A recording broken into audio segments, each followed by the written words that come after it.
Hello guys, welcome to my YouTube channel. This is Gandvi study. ನಾನು ಈ video ಮಾಡೋ ಉದ್ದೇಶ ಅಂದರೆ ರೈತರಿಗೆ ಹೆಲ್ಪ್ ಆಗಲಿ ಅಂತ. ಯಾವುದೇ ರೈತ ನಷ್ಟ ಬೀಳ್ತವನೆ ಏನಕ್ಕೆ ಅಂದರೆ ಗೊಬ್ಬರಗಳಿಂದ ಆಗಿರ್ಬೋದು, ಏನೇನಿಂದ ಆಗಿರ್ಬೋದು, ನೆಲ ಉಳುಮೆ ಮಾಡಬೇಕು ಕರೆಕ್ಟಾಗಿ. ಯಾವ ಥರ ಉಳುಮೆ ಮಾಡ್ಬೇಕಪ್ಪ ಅಂದರೆ, ಈಗ ನೋಡ್ತಾ ಇರೋದು ಇದು ನಮ್ಮ ಹೊಲ. ಇದೆಲ್ಲ ಒಂದು ಸತಿ ಪ್ಲಫಿಂಗ್ ಮಾಡಿ ಇಟ್ಟಿರೋದು. ಲಾಸ್ಟ್ 4 days ಆಗಿದೆ. ಈಗ ಇದನ್ನೆಲ್ಲ ಕಳೆ ಎಲ್ಲ ತೆಗಿಯೋ ಟೈಮ್ ಬಂದಿದೆ. ತೆಗೆದ್ಮೇಲೆ ಹೆಂಗಿರುತ್ತೆ ಅಂತ ತೋರಿಸ್ತೀನಿ. ಯಾವುದೇ ಒಂದು ಹೊಲನ ನೀಟಾಗಿ ಉಳುಮೆ ಮಾಡಿಬಿಡ್ಬೇಕು. ಒಂದು ಸತಿ ಅಲ್ಲದಿದ್ರೆ 2 ಸತಿ ಪ್ಲಫಿಂಗ್ ಮಾಡಬೇಕು. ನಮ್ಮ ಕಡೆ ಇದನ್ನು ಮಡಕೆ ಹೊಡೆಯೋದು ಅಂತಾರೆ ತೆಲುಗಲ್ಲಿ. ಇದನ್ನು ಮಡಕೆನ 2 times ಚೆನ್ನಾಗಿ ಹೊಡಿಬೇಕು. ಚೆನ್ನಾಗಿ ಹೊಡೆದಾಗ ಏನಾಗುತ್ತೆ ಅಂದರೆ, ಈ ಕಳೆ ಅಂತ ಏನಿರುತ್ತೆ ಇದೆಲ್ಲ ನಾಶ ಆಗ್ಬಿಟ್ಟು ನೀಟಾಗಿರುತ್ತೆ. ನೆಕ್ಸ್ಟ್ ವೀಡಿಯೋದಲ್ಲಿ ತೋರಿಸ್ತೀನಿ ಅದು ಹೇಗಿರುತ್ತೆ ಅಂತ. ವೆಯ್ಟ್ ಮಾಡ್ತಾಯಿರ್ರಿ. ಆದಷ್ಟು ರೈತರಲ್ಲಿ ಏನು ರಿಕ್ವೆಸ್ಟ್ ಮಾಡ್ತೀನಿ ಅಂದರೆ, ಕೆಮಿಕಲ್ ಗೊಬ್ಬರಗಳನ್ನ ಯೂಸ್ ಮಾಡಬೇಡಿ. ರಾಸಾಯನಿಕ ಗೊಬ್ಬರಗಳನ್ನ ಯೂಸ್ ಮಾಡ್ಕೊಳ್ಳಿ. ಯಾವುದು ಅಂದರೆ ಈ ಹಸು, ಎಮ್ಮೆ ಆ ಗೊಬ್ಬರ ಯೂಸ್ ಮಾಡಿ. ನೋಡಿ, ಈ ಥರ ಗೊಬ್ಬರ ಯೂಸ್ ಮಾಡಿದಾಗ ಏನಾಗುತ್ತೆ ಅಂದರೆ, ನೆಲಕ್ಕೆ ಫಲವತ್ತತೆ ನೀಟಾಗಿ ಸಿಗುತ್ತೆ.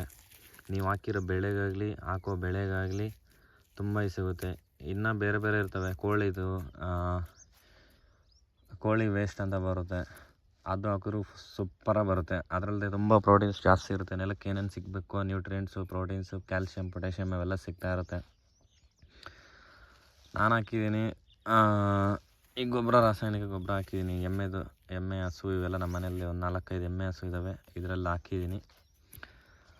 ಟೈಮ್ ಬಂದಿದೆ. ಆಗಲೇ ಒಂದು ಸತಿ ಹಾಕ್ಬಿಟ್ಟು ಉಳುಮೆ ಮಾಡಿದ್ದೀನಿ. ಗೊಬ್ಬರ ಎಲ್ಲ ಒಳಗಡೆ ಬಿದ್ದಿದೆ.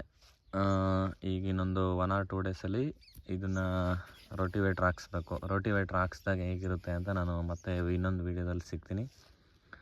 ಆದಷ್ಟು ನನ್ನ ಸಜೆಷನ್ ಏನು ಅಂದರೆ, ನನ್ನ ಪ್ರೀತಿಯ ರೈತರಲ್ಲಿ ಏನು ಅಂದರೆ, ಈ ಥರ ಗೊಬ್ಬರಗಳನ್ನ ಯೂಸ್ ಮಾಡಿ. ಕೆಮಿಕಲ್ಸ್ನೆಲ್ಲ ಜಾಸ್ತಿ ಯೂಸ್ ಮಾಡಬೇಡಿ.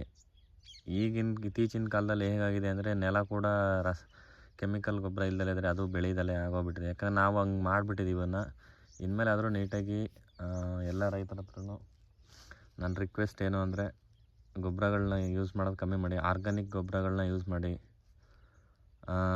ಅಂತ ಹೇಳ್ತಾ, ನೆಕ್ಸ್ಟ್ ವೀಡಿಯೋದಲ್ಲಿ ಹೇಗೆ ಇದು ರೋಟಿವೇಟ್ರ್ ಹಾಕ್ಸಿದ್ಮೇಲೆ ಹೇಗಿರುತ್ತೆ ನೆಲ ಅಂತ ತೋರಿಸ್ತೀನಿ. ಅದಾದಮೇಲೆ ಬೆಳೆ ಹೆಂಗೆ ಬರುತ್ತೆ ಅಂತಲೂ ತೋರಿಸ್ತೀನಿ. ನನ್ನ ಪೇಜ್ನ ಫಾಲೋ ಮಾಡ್ತಾಯಿರಿ, ಸಬ್ಸ್ಕ್ರೈಬ್ ಮಾಡ್ಕೊಳ್ಳಿ. ಮುಂದೆ ವೀಡಿಯೋದಲ್ಲಿ ಸಿಗೋಣ. ಟಾಟಾ, ಬಾಯ್.